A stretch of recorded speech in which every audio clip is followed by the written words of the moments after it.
काहे कोइलू काहे कोइलू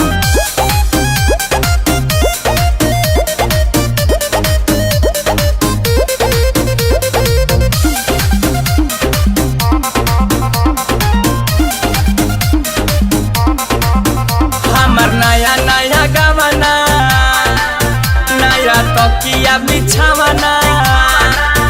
लइका तोहरे के पापा कहता हमरा राजा जी के चाचा कहता अरे करे से ना मामा कमहिलू झूठो के बंगाल से तू अइलू माटी में भोजपुरी मिलइलू बोलो ना बोलई का तू कइलू माटी में भोजपुरी मिलइलू बोलो ना बोलई का तू कइलू बोलो ना बोलो बोलो ना बोलई का तू कोइलू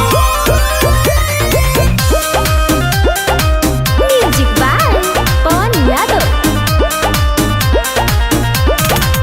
200 के तो कहीं से झड़लू जबार वही घड़ी भइलू सुपर स्टार।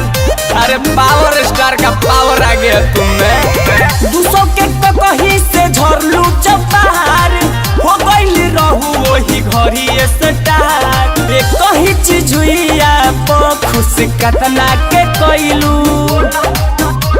कि नाम भोजपुरी के डूबैलू बोलो ना बोलई का तू कइलू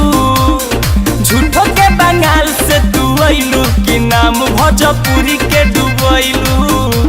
बोलो ना बोलई काहे कइलू काहे कोइलू काहे कोइलू म्यूजिक बाय पवन यादव। कहत रहू राजा जाइना बहरिया कांड करे लगलू घर के भीतरिया ई बताओ घरों से न उठैलू कहत रहू राजा जाइना बहरिया कांड करे लगलू घर के भीतरिया हमरा ससुर जी के खूबे पढ़ैलू तू तो ट्रैक्टर के ड्राइवर बनैलू कि नाम भोजपुरी के डूबैलू बोलो ना बोलई का तू कइलू कि नाम भोजपुरी के डूबैलू बोलो ना बोलो ऐसन काहे कइलू।